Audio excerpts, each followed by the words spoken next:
বন্ধুরা, আজকের রেসিপি ঢ্যাঁড়সের সর্ষে পোস্ত।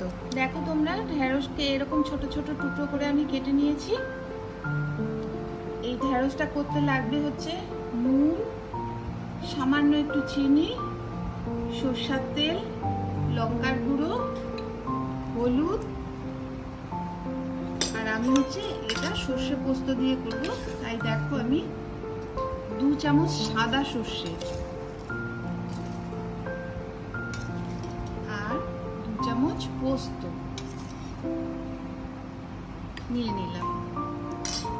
সাথে লাগবে হচ্ছে 5টা রসুনের কোয়া আমি থেতো করে নেব, আর সর্ষে পোস্তর মধ্যে 2টো কাঁচা লঙ্কা দিয়ে এটা আমি বেটে নেব। দেখো, গ্যাস জেলে আমি কড়াটা বসিয়ে নিয়েছি। এবার কড়াটা গরম হোক।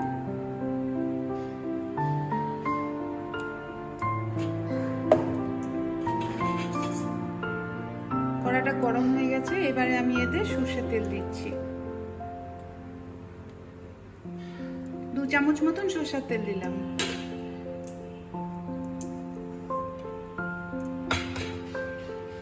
তেলটা একটু গরম হোক। তেলটা গরম হয়ে গেছে, এবার আমি এই গরম তেলের মধ্যে রসুনটা থেতো করে নিয়েছিলাম, এই রসুনটা দিয়ে দিচ্ছি।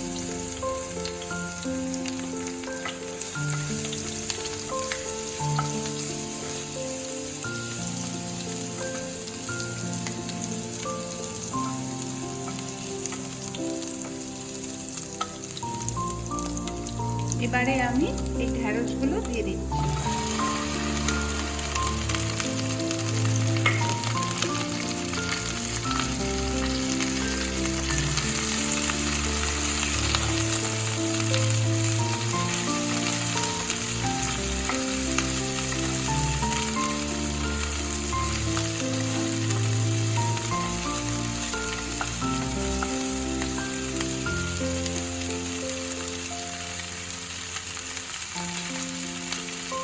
এর মধ্যে আমি 1 চামচ নুন দিয়ে দিচ্ছি, হলুদ 1/2 চামচের মতন দিয়ে দিলাম, শুকনো লঙ্কার গুঁড়ো 1/2 চামচ। এবার এটাকে ভালো করে ভেজে নিতে হবে।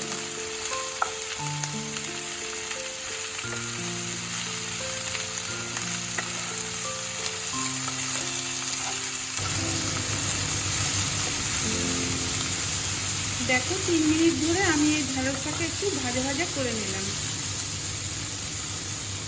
ভাজা ভাজা হয়ে গেছে, এবারে আমি যে পোস্তটা বেটে রেখেছিলাম সেই পোস্তটা দিয়ে দিচ্ছি, সর্ষে পোস্ত মিশানো।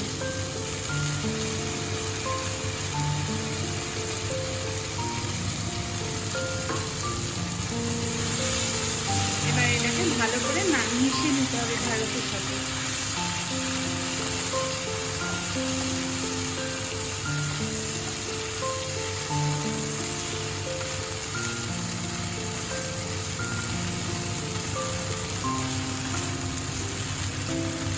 এটাও 3 মিনিটের মতন একটু মিডিয়াম আঁচ করে এটাকে কষে নিতে হবে।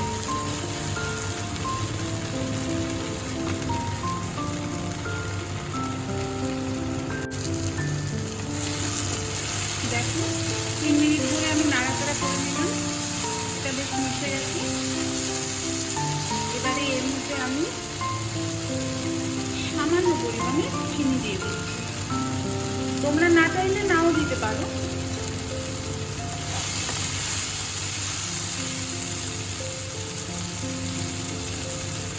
এক চামচের মতন কাঁচা সরষের তেল ছড়িয়ে দিলাম।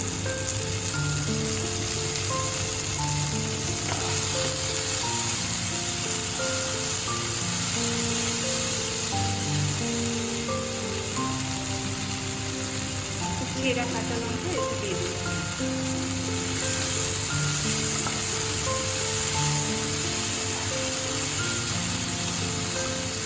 এটা 2 মিনিটের মতন একটু নাড়াচাড়া করে নামিয়ে নেবে, হয়ে যাবে।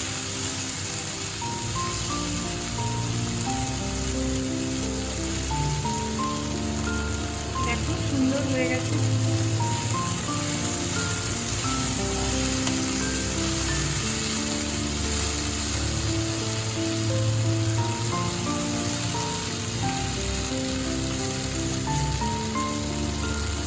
দিয়েছি, এবার আমি গ্যাসটা বন্ধ করে দিলাম। দেখো কি সুন্দর হয়েছে ঢেঁড়সের শস্য পোস্ত। তোমরা বানিয়ে দেখবে কেমন লাগে।